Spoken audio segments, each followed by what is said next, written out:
terhormat Ibu Kepala Sekolah SDN Pancor 1, yang saya hormati Ibu-Ibu Guru, Alhamdulillahirabbil alamin. Pertama-tama marilah kita panjatkan puja dan puji syukur kita kepada Allah Subhanahu wa taala, yang mana pada siang hari ini kita masih diberi kesempatan untuk melaksanakan rapat diseminasi budaya positif. Kedua kalinya kita selalu haturkan sholawat serta salam kepada junjungan kita Nabi besar Muhammad SAW. Di sini saya selaku pembawa acara akan membawakan acara dengan susunan sebagai berikut. Pertama, pembukaan. Kedua, menyanyikan lagu Indonesia Raya. Ketiga, sambutan kepala sekolah. Keempat, sosialisasi.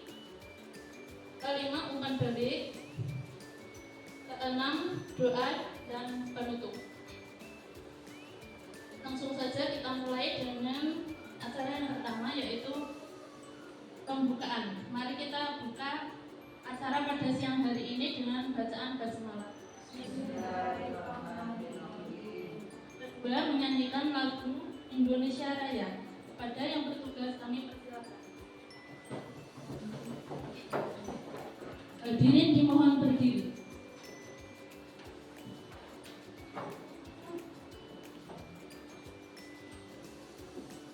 Hiduplah Indonesia Raya Kedua. Indonesia tanah airku, tanah tumpah darahku. Di sanalah aku berdiri, jadi pandu ibuku. Indonesia kebangsaanku, bangsa dan tanah airku. Marilah kita berseru, Indonesia bersatu. Hiduplah tanahku, hiduplah negeriku, bangsaku, rakyatku semuanya. Bangunlah jiwanya, bangunlah badannya untuk Indonesia Raya. Indonesia Raya, merdeka, merdeka, tanahku, negeriku yang ku cinta. Indonesia Raya, merdeka, merdeka, hiduplah Indonesia Raya. Indonesia Raya, merdeka, merdeka, tanahku, negeriku yang ku cinta. Indonesia Raya, merdeka, merdeka, hiduplah Indonesia Raya. Hadirin dimohon duduk kembali.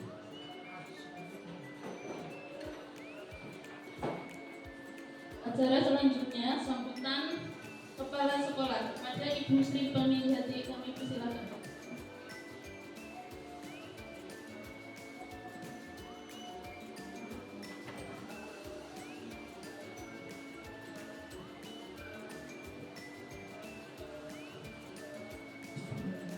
Assalamualaikum warahmatullahi wabarakatuh.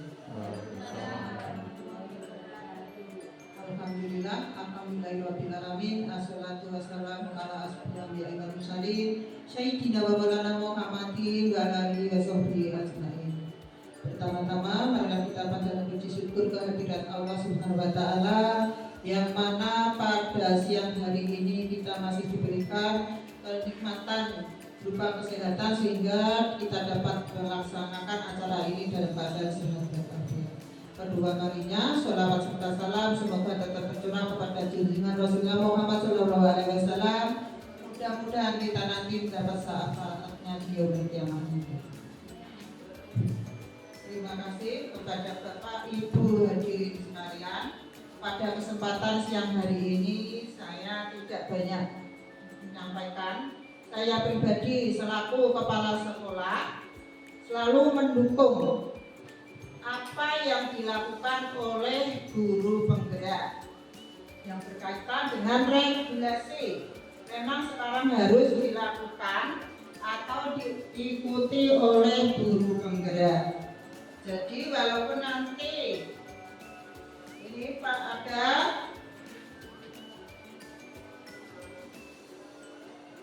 nanti ada yang jadi kepala sekolah, pengawas, dan sebagainya, itu merupakan suatu hal yang wajar atau bonus atau apalah namanya. Yang penting niatnya adalah untuk memajukan pendidikan di sekolah ini. Jadi guru penggerak bisa memberikan pengalamannya, memberikan perubahan terhadap pendidikan yang ada di sekolah Pancur ini. Bisa mendorong teman-teman yang lain untuk mengikuti pendidikan guru penggerak karena usia masih muda dan masih produktif. Jadi saya himbau untuk teman-teman yang lain bisa mengikuti guru penggerak seperti Pak Teguh Eko Prasetyo.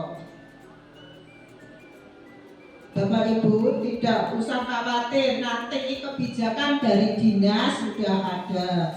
Mungkin ada seni-seni yang biasanya masuk guru penggerak jadi kepala sekolah, jadi pengawas, semuanya itu sudah diatur dari dinas pendidikan. Bapak Ibu tidak usah khawatir, ya. Yang penting kita niatkan tujuan kita, khususnya di sekolah kita ini, untuk putra putri kita agar setiap perubahan itu mereka akan mengalami dan mendapatkan pengetahuan khususnya dari guru penggerak. Mudah-mudahan teman-teman yang lain bisa menyusul seperti Pak Eko, ya. Itu saja yang dapat saya sampaikan. Mudah-mudahan semuanya bisa bermanfaat bagi kita semua. Mohon maaf bila ada kata-kata yang kurang berkenan. Saya akhiri. Wassalamualaikum warahmatullahi wabarakatuh.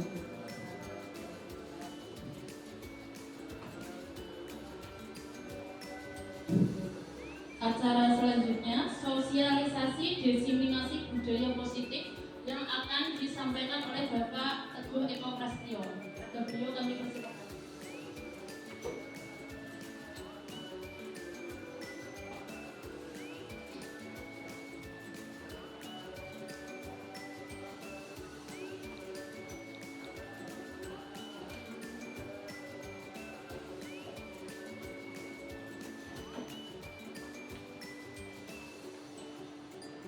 Terima kasih. Sampaikan. Assalamualaikum warahmatullahi wabarakatuh. Alhamdulillah, alhamdulillah dia dan dia pemakum nahdiyah laula Allah. Asyhadu an la ilaha illallah wa asyhadu anna Muhammadan abduhu wa rasuluh. Terima kasih kepada rekan-rekan, terutama terima kasih kepada Bapak Ibu Kepala Sekolah, terus kepada rekan-rekan sejawat guru yang hebat. Alhamdulillah pada siang hari ini kita masih bisa diberi kesehatan, masih bisa melaksanakan kegiatan diseminasi budaya positif. Tugas ini adalah bagi saya adalah tugas akhir dari modul 1.1 guru penggerak. Mudah-mudahan dengan tugas ini kami dari semua rekan guru penggerak bisa menyelesaikan tugas akhir ini sampai akhir modul selama 6 bulan berturut-turut. Kemudian sholawat salam tetap tercurahkan kepada junjungan Nabi kita Muhammad SAW, yang mana beliau telah membuat kita dari zaman jahiliyah menuju zaman modernitas ini. Bapak Ibu guru, saya di sini akan sedikit berbagi tentang diseminasi budaya positif. Mungkin Bapak Ibu guru, kepala sekolah yang hebat mungkin sudah tahu budaya positif itu bagaimana. Apa itu budaya positif? Mungkin dari rekan-rekan senior saya mungkin sudah paham budaya positif itu apa.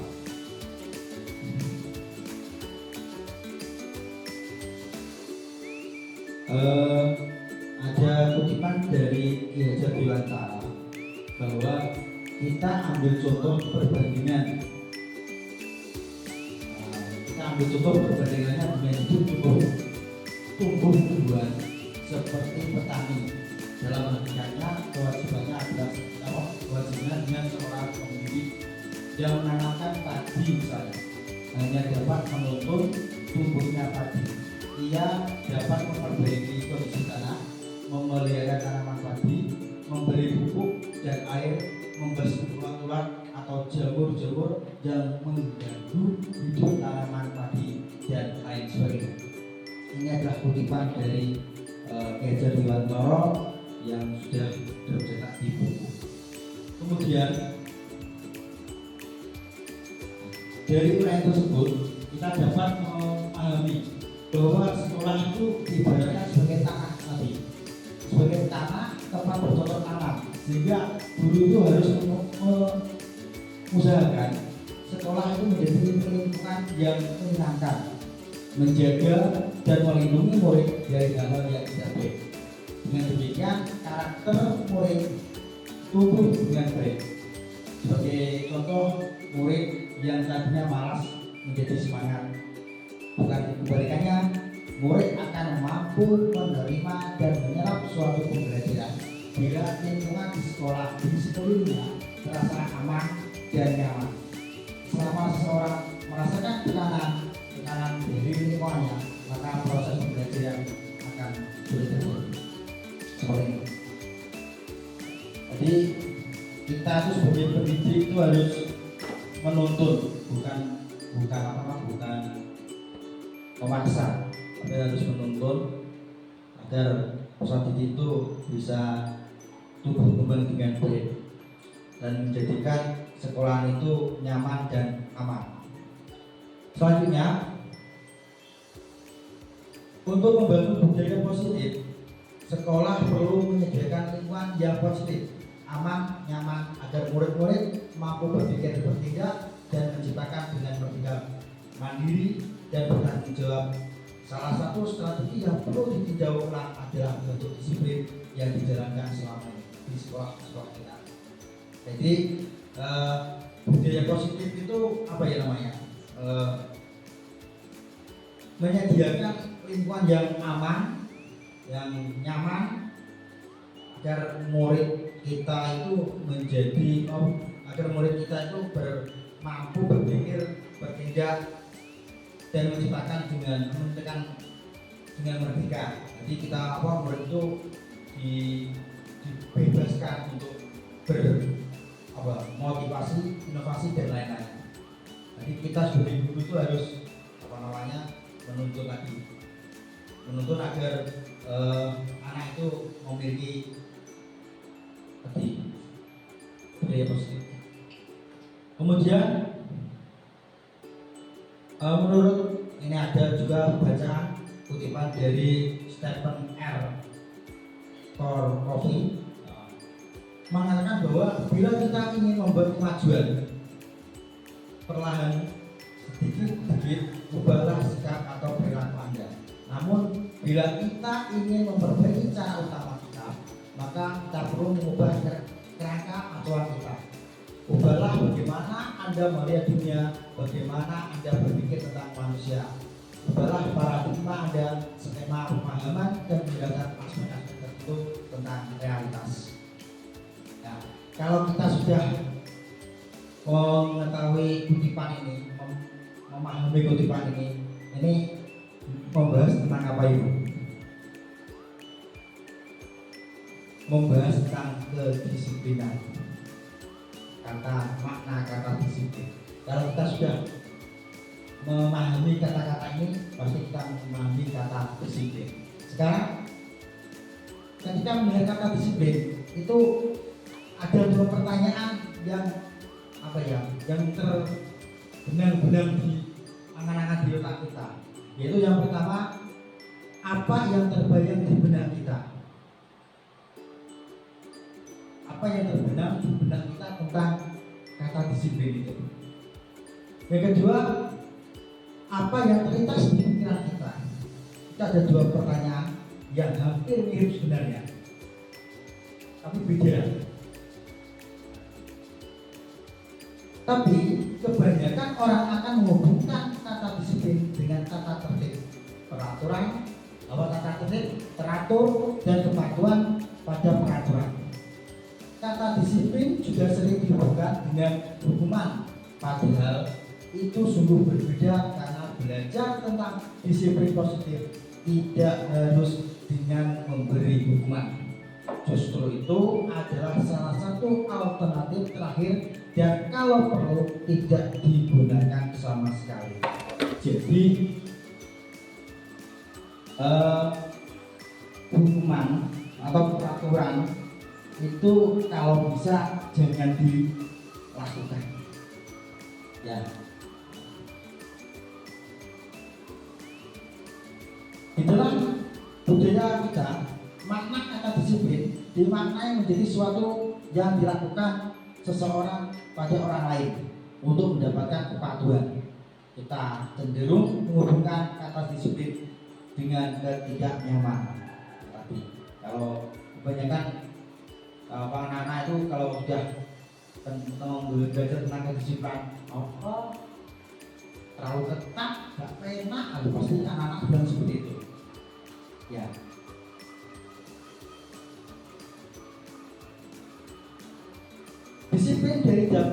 Disiplin diri dapat membuat seseorang menggali potensinya menuju kepada sebuah tujuan, sesuatu yang dihargai dan bermakna. Disiplin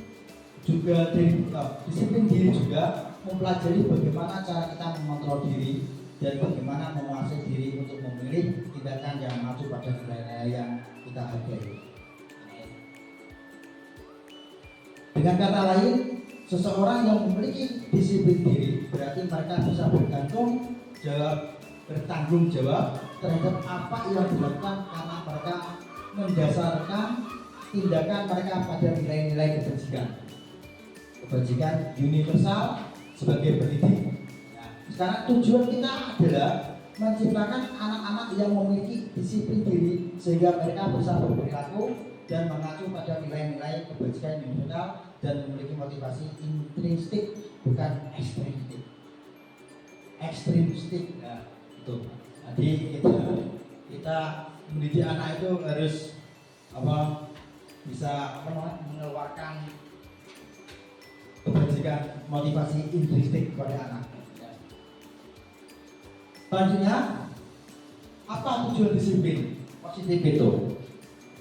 Tujuannya adalah menanamkan motivasi pada murid-murid,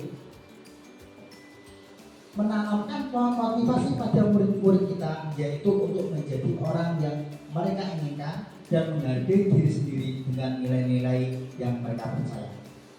Tujuan dari disiplin positif.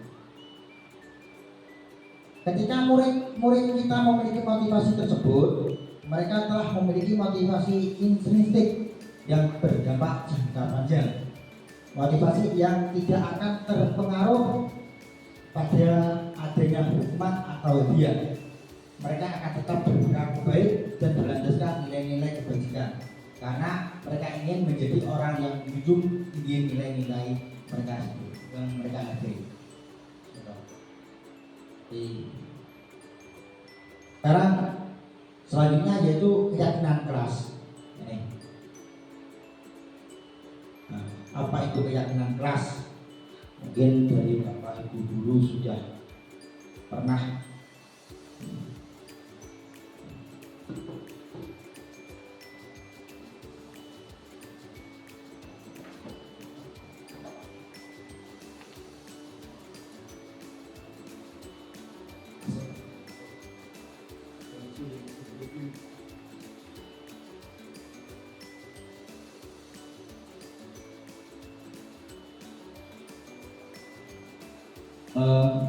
kita lanjut saja. Keyakinan kelas yaitu nilai-nilai kebajikan atau prinsip-prinsip universal yang disepakati bersama secara universal, lepas dari latar belakang suku, negara, bangsa bangsa maupun agama.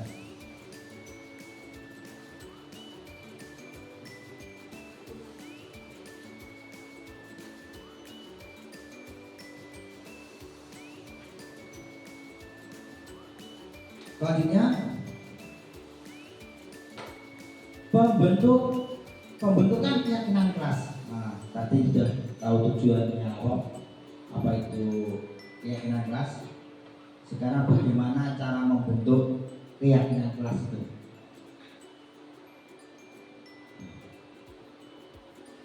Kita membentuk keyakinan kelas ada beberapa hal yang harus kita pahami, yaitu yang pertama, keyakinan kelas bersifat lebih abstrak daripada peraturan yang lebih dirinci dan konkret.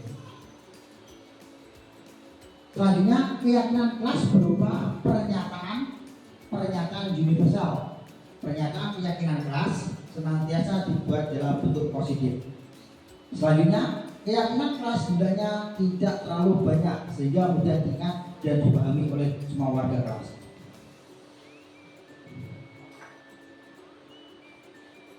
Selanjutnya,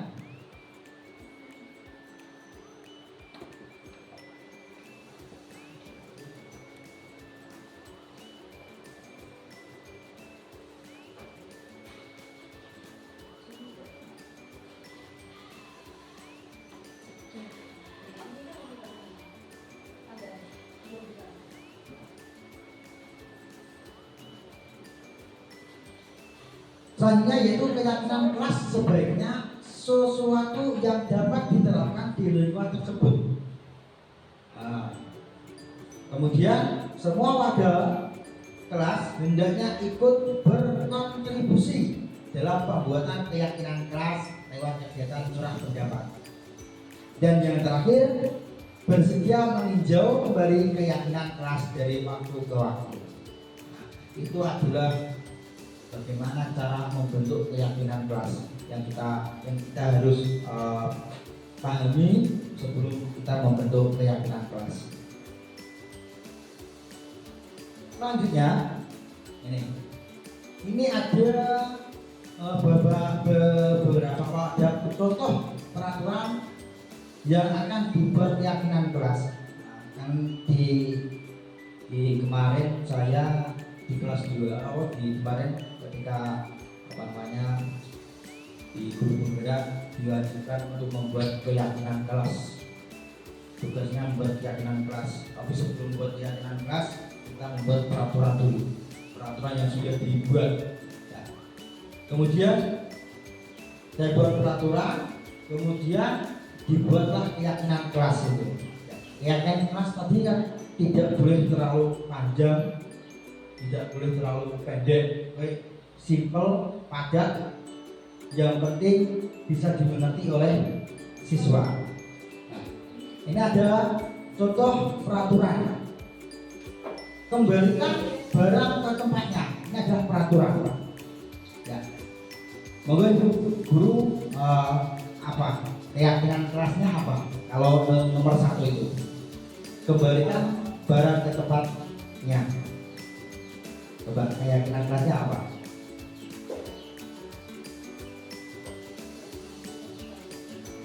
Disiplin.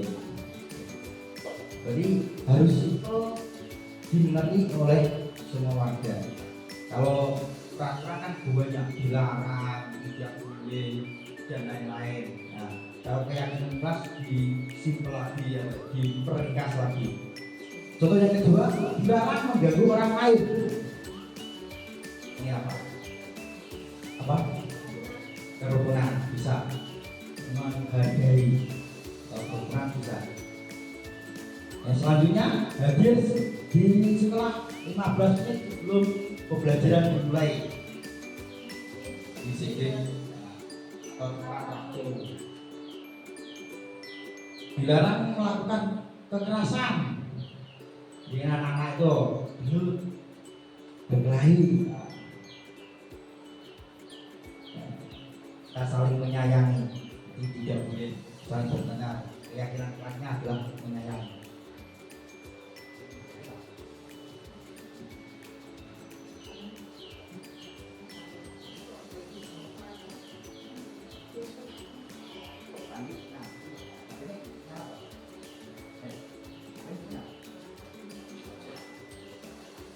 Selanjutnya dilarang menggunakan narkoba.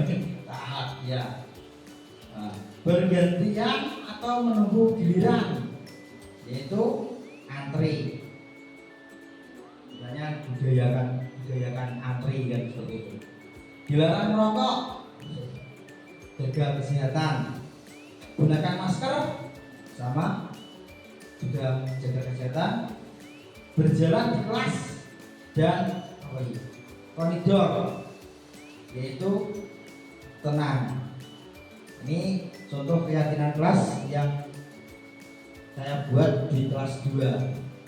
Nah, ini saya berharap nanti Bapak Ibu guru bisa membuat keyakinan kelas, karena keyakinan kelas ini bukan Bapak atau guru yang membuat, tapi kita semuanya. Dan keyakinan kelas itu harus yang akan dilaksanakan oleh semua warga sekolah.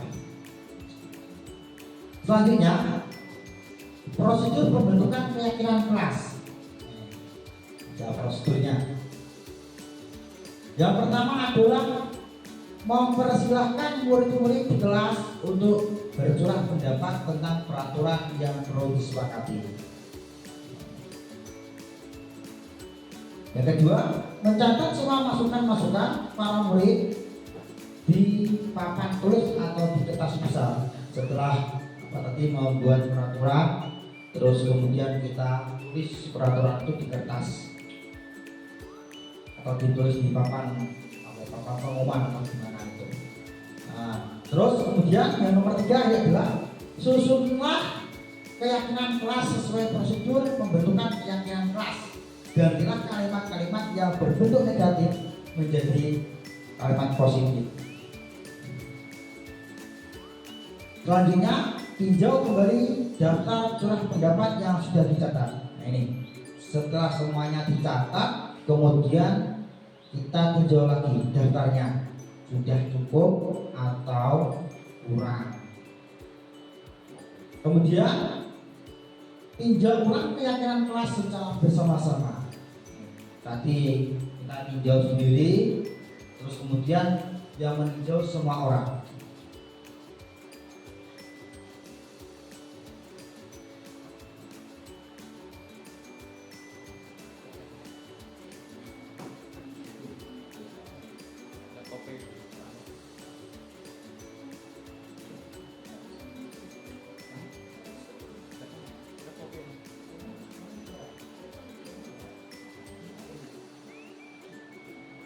Kemudian yang terakhir adalah setelah semua dibuat, semua warga diharapkan meninjau ulang dan menyetujui dan kemudian bisa ditempel agar bisa dilihat semua warga sekolah.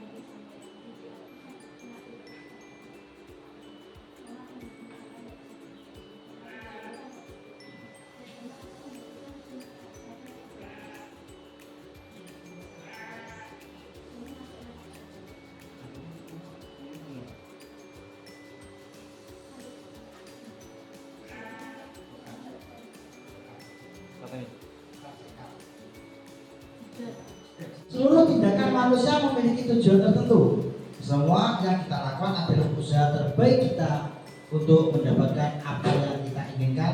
Ketika kita mendapatkan apa yang kita inginkan, sebetulnya saat itu kita sedang memenuhi salah satu atau lebih dari satu kebutuhan dasar kita. Nah, sekarang kebutuhan dasar manusia itu apa saja? Nah, di sini saya menuliskan ada 5, yaitu yang pertama kebutuhan untuk bertahan hidup, yang kedua cinta dan kasih sayang, yang ketiga adalah kesenangan, keempat adalah kebebasan, dan yang terakhir adalah kekuasaan. Ini adalah kebutuhan 5 kebutuhan dasar manusia. Nah, kebutuhan dasar manusia ketika seorang murid melakukan suatu perbuatan yang bertentangan dengan nilai-nilai kebajikan atau melanggar peraturan, hal ini sebenarnya dikarenakan mereka gagal memenuhi kebutuhan dasar mereka sendiri. Sekarang 5 posisi kontrol yang diterapkan seorang guru dan orang tua ataupun atasan dalam melakukan kontrol. Ada 5 posisi kontrol, yaitu yang pertama adalah penghukum. Misalnya itu guru muridnya yang nakal terus hukum lain. Seorang penghukum bisa menggunakan hukuman fisik maupun verbal. Orang-orang yang menjalankan posisi penghukum senantiasa mengatakan bahwa sekolah memerlukan sistem atau alat yang dapat lebih menekankan murid-murid lebih dalam lagi. Ini adalah posisi kontrol hukum. Selanjutnya, membuat orang merasa bersalah. Pada posisi ini biasanya guru akan bersuara lebih lembut. Membuat orang merasa bersalah akan menggunakan keheningan yang membuat orang lain merasa tidak nyaman, bersalah atau rendah diri. Misalnya, secara tidak langsungnya orangnya itu lemah lembut atau gimana ya, beremong sungkan. Nah, selanjutnya yang nomor 3 adalah teman. Guru pada posisi ini tidak akan menyakiti murid, namun akan tetap berupaya mengontrol murid melalui persuasi. Posisi teman pada guru bisa negatif ataupun positif. Positif di sini berupa hubungan baik yang terjalin antara guru dan murid. Guru di posisi teman menggunakan hubungan baik dan humor untuk mempengaruhi seseorang. Yang keempat adalah monitor atau pemantau. Monitor berarti mengawasi pada saat kita mengawasi. Kita bertanggung jawab atas perilaku orang-orang yang kita awasi. Posisi memantau berdasarkan pada peraturan-peraturan yang konsekuensi. Dengan menggunakan sanksi atau konsekuensi, kita dapat memisahkan hubungan pribadi kita dengan murid sebagai seorang yang menjalankan posisi pemantau. Yang terakhir adalah manajer. Posisi mentor di mana guru berbuat sesuai dengan berbuat sesuatu bersama dengan murid, mempersilahkan murid mempertanggungjawabkan perilakunya, mendukung murid agar dapat menemukan solusi atas permasalahannya sendiri. Ini adalah 5 posisi kontrol yang harus diterapkan oleh seorang guru, orang tua, atasan atau yang lainnya. Selanjutnya, seorang manajer telah memiliki keterampilan di posisi teman maupun pemantau, dan dengan demikian bisa jadi di suatu-waktu tertentu kembali kepada kedua posisi tersebut bila diperlukan. Namun bila kita menginginkan murid-murid kita menjadi manusia yang merdeka, mandiri dan bertanggung jawab, maka kita perlu mengacu pada institusi yang dapat menjadikan murid sebagai murid kita seorang manajer yang manajer bagi dirinya sendiri. Jadi manajer itu bukan guru saja, tapi murid sendiri juga bisa menjadi manajer.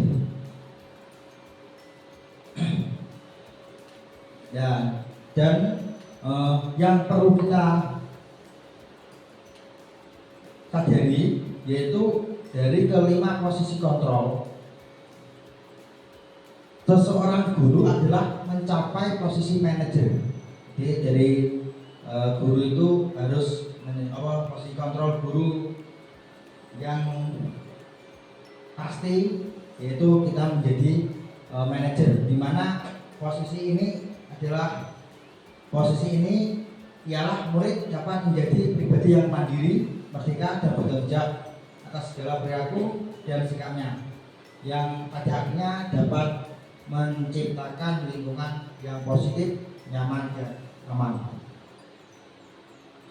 Nah, selanjutnya segitiga restitusi. Apa itu segitiga restitusi? Segitiga restitusi. Restitusi juga adalah proses kolaboratif yang mengajarkan murid untuk mencari solusi untuk masalah dan membantu murid berpikir tentang orang seperti apa yang mereka inginkan dan bagaimana mereka harus memperlakukan orang lain. Restitusi membantu murid menjadi lebih memiliki tujuan disiplin positif dan memulihkan dirinya setelah berbuat salah.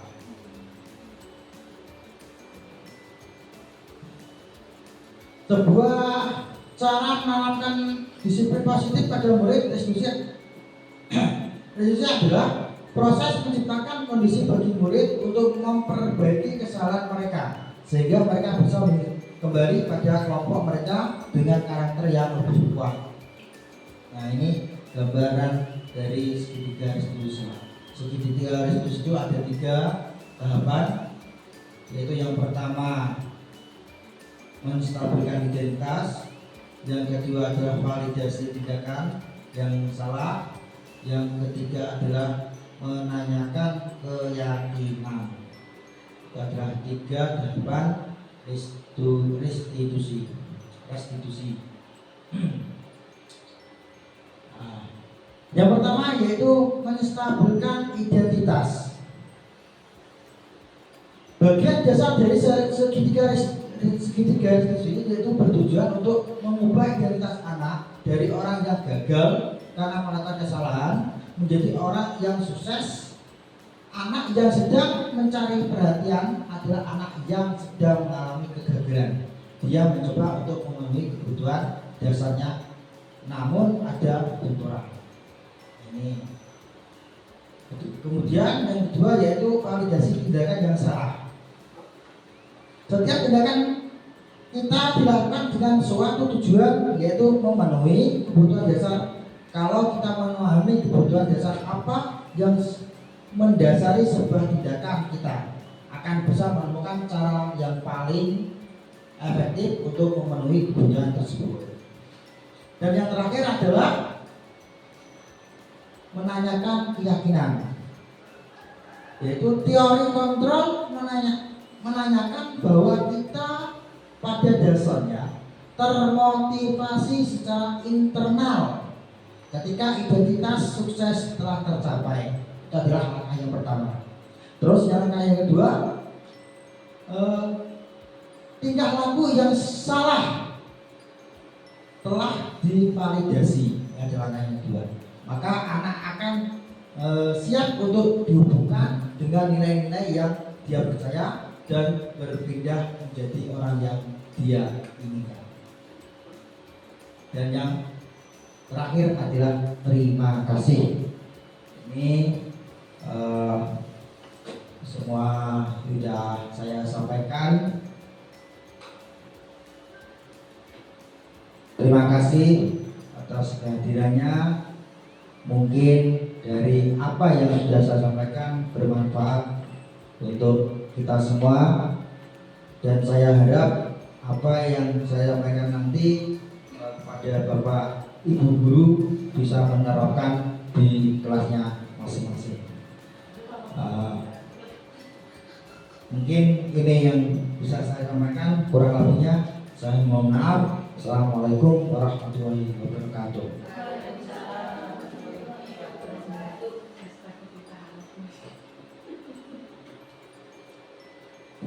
Acara selanjutnya umpan balik. Untuk umpan balik kami persilakan.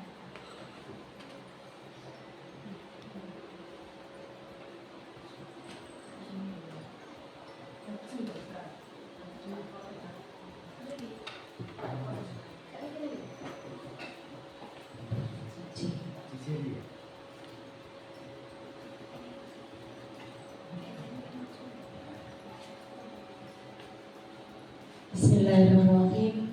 Assalamualaikum warahmatullahi wabarakatuh. Terima kasih atas waktu yang diberikan. Kami akan berusaha memberikan umpan balik dari materi yang sudah diberikan oleh Bapak Eko. Materi yang kami dapat dari paparan sosialisasi pada siang hari ini adalah sangat menarik. Karena apa? Satu, itu bertujuan untuk menciptakan suasana sekolah yang aman, nyaman, dan menyenangkan, sehingga anak tidak merasa tertekan dalam kegiatan belajar mengajar. Ya, karena apa? Dari materi-materi ini sangat mendukung kenyamanan di lembaga atau di sekolah kita masing-masing. Yang kedua, sebagai pendidik harus bisa menjadi model bagi anak didik. Dari tingkah laku guru, kita harus bisa memberi contoh kepada anak didik kita, terutama dalam perkataan, tingkah laku, perilaku kita. Dan untuk berbusana, kita harus bisa menjadi figur sebagai guru, sehingga kita akan menjadi contoh. Oh, ternyata Bu Guru, Pak Guru ini adalah sebagai model kita. Jadi anak-anak akan selalu membanggakan atau kangen, istilahnya kangen. Kalau Pak Guru tidak hadir pasti akan merasa rindu itu. Terus yang selanjutnya, kedisiplinan positif dimulai dari diri sendiri. Betul, apa yang disampaikan materi tadi, kedisiplinan itu dimulai dari diri kita sendiri. Karena kalau tidak kita mulai dari diri kita sendiri, apalah artinya kedisiplinan? Jadi kedisiplinan itu harus kita mulai dari diri kita sendiri. Kalau kita tidak mulai dari diri sendiri, apa yang kita ajarkan kepada anak-anak? Kedisiplinan itu adalah sangat penting bagi kita semuanya. Karena apa? Kita sebagai pendidik harus memberi contoh tauladan kepada anak-anak didik kita. Untuk yang terakhir yaitu membuat peraturan bersama untuk kita taati bersama dalam lingkungan kelas agar kegiatan KBM berjalan kondusif. Saya sangat setuju sekali. Karena apa? Untuk kegiatan belajar mengajar itu paling tidak kita harus mempunyai peraturan di kelas. Peraturan di kelas kita buat bersama dan harus kita patuhi bersama, sehingga anak-anak menjadi disiplin dan kelas kita insya Allah akan menjadi kondusif. Mungkin itu Bapak yang bisa kami paparkan. Terima kasih atas ilmu yang diberikan pada siang hari ini. Terima kasih sekali lagi untuk waktunya. Kami akhiri. Wassalamualaikum warahmatullahi wabarakatuh. Waalaikumsalam warahmatullahi wabarakatuh.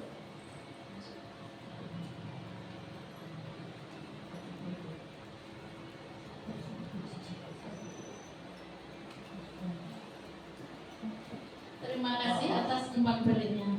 Acara selanjutnya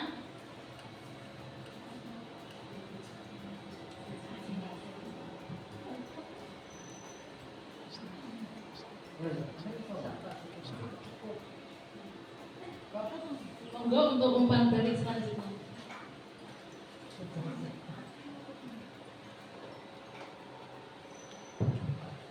Assalamualaikum warahmatullahi wabarakatuh. Waalaikumsalam warahmatullahi wabarakatuh. Bapak Ibu yang kami hormati, saya akan mencoba memberikan umpan balik dari sosialisasi yang telah disampaikan oleh Bapak Teguh Eko Prasetyo.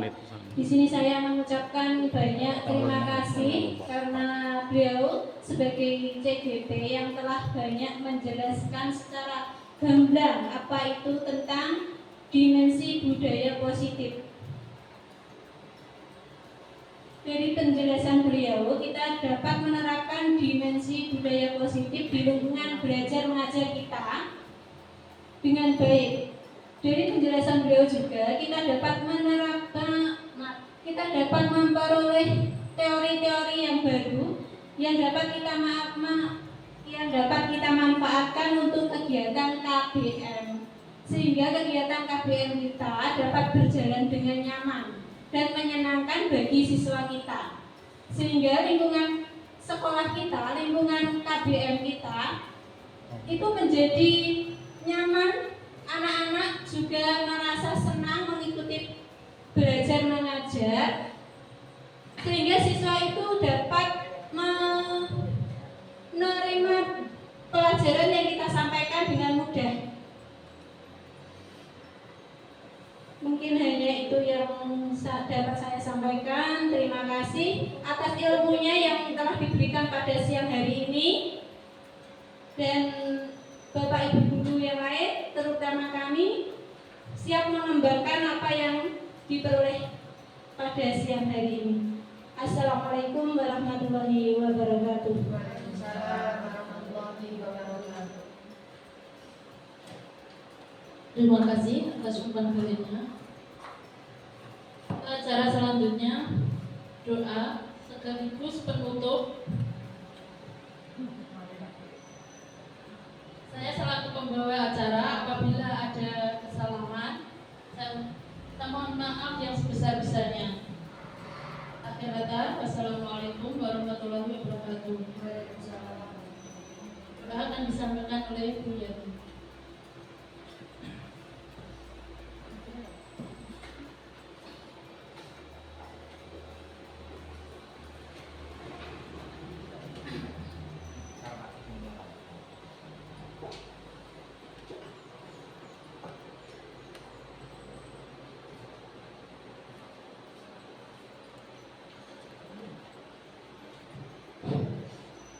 Assalamualaikum warahmatullahi wabarakatuh. Waalaikumsalam warahmatullahi wabarakatuh.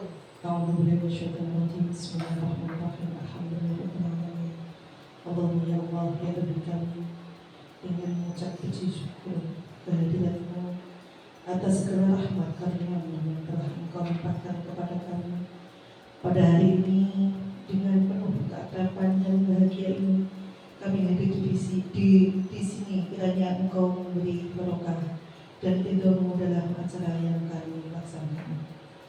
Allahumma ya Allah, ya Tuhan kami, dengan telah berakhirnya kegiatan ini, kiranya Engkau dapat melimpahkan pengetahuan dan kekuatan kepada kami semua, dan Engkau tumbuhkan rasa persaudaraan, persatuan yang kokoh di antara kami, terjalin dengan baik dan utuh. Ya Allah Tuhan kami, Engkaulah Maha Pengampun. Ampunilah dosa dan kesalahan kami, dosa pemimpin kami, serta dosa kesalahan kedua orang tua kami. Rabbana atina fid dunya hasanah wa fil akhirati hasanah wa qina adzabannar. Wa sallallahu ala sayyidina Muhammad walhamdulillahi rabbil alamin. Wassalamualaikum warahmatullahi wabarakatuh.